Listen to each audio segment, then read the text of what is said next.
more pylons coming up, or being produced, nothing much else. TLO's got a couple Marauders coming, and yes, Infantry level 1 and a turret.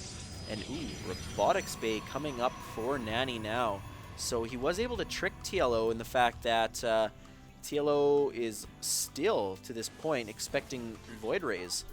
And he does do a scan now, sees the fact that there is a Robotics Bay coming up for the Robotics Facility, and 3 Warp Gates. He's going to know what's going on. And it looks like Nani's choosing this time to maybe push out.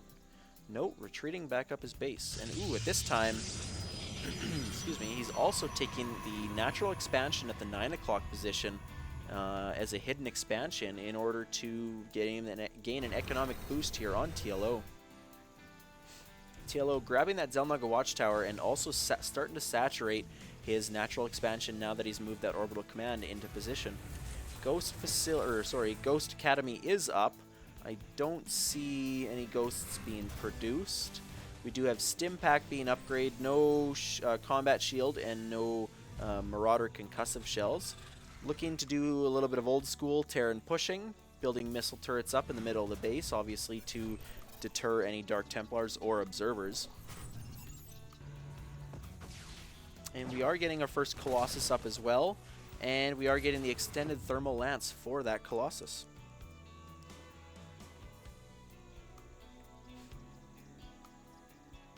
So yeah, not much going on. Still macro, still micro. Actually, not much micro. More macro than anything.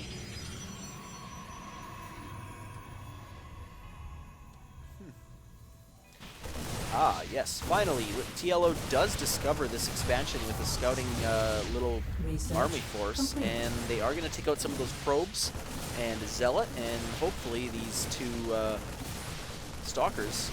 They are actually, it looks like they're just going to sit back and wait for this to die. Nani's force does try to push out, but TLO's got this on lockdown here.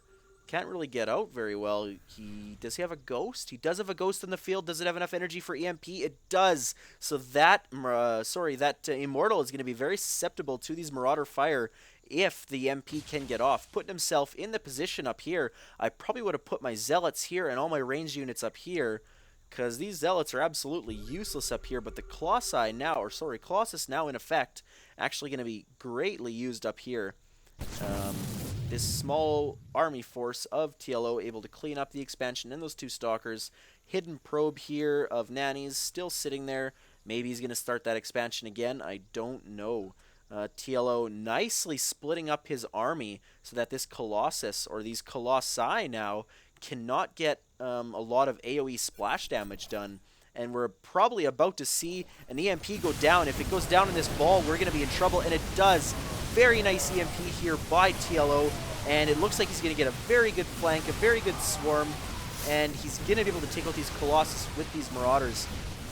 Yes, one does get away into the top, but these Marines are able to help take out that Immortal very easily, and they should be able to clean up the rest of this force. Those Marines need to stay away from those Colossus. Colossus absolutely slaughter Marines. They just rip them to shreds, burn them to pieces. Ah, it's just crispy. Anyways, Pylon here coming up for Nani back at that base where he did try to take a few minutes ago. Second Colossus back out on the field, and it looks like he's going to try to do a push out again. The extended thermal lances are done, so that turret was unable to fend off against those Colossi fire. Another turret coming up here at the top, but I don't think it's going to be quite enough. Maybe, we'll see. Nope.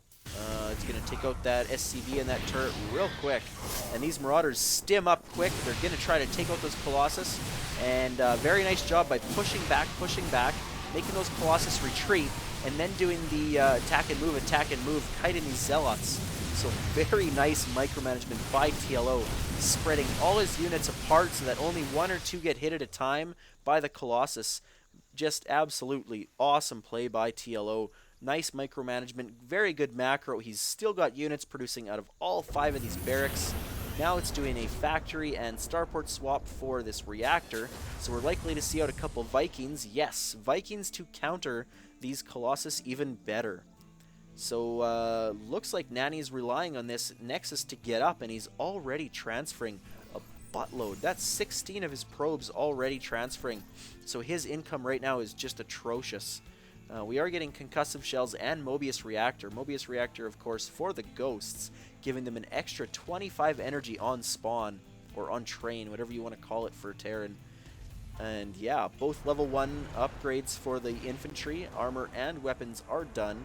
There is not a armory up at the moment, so we can't get level 2. And we are seeing TLO push out here with his Vikings. Sentries here able to try to fend off these Vikings, but it's not going to be quite enough, just for the fact that, oh, a nice job. Look at that attention that TLO's paying to the map. He's seen that ripple in the air, and he did a quick scan and took out that observer. Very good play by him there. And now these Marauders do find this expansion yet again. These probes need to get out of there. 17 probes are just going to get absolutely destroyed by these stimmed Marauders. The probes are going to fight back. Probably could stand to do some kiting here, but they don't even really have to, as the Marauders just have so much HP. So yeah, Vikings and Marauders pushing out. Marauders of course, are stimmed and able to do lots of hit and move.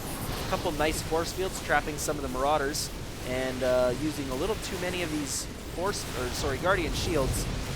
Not quite effective, but anyways, Nani does GG, and TLO does take Game 1. So stay tuned for Game 2 of this best of 3 series.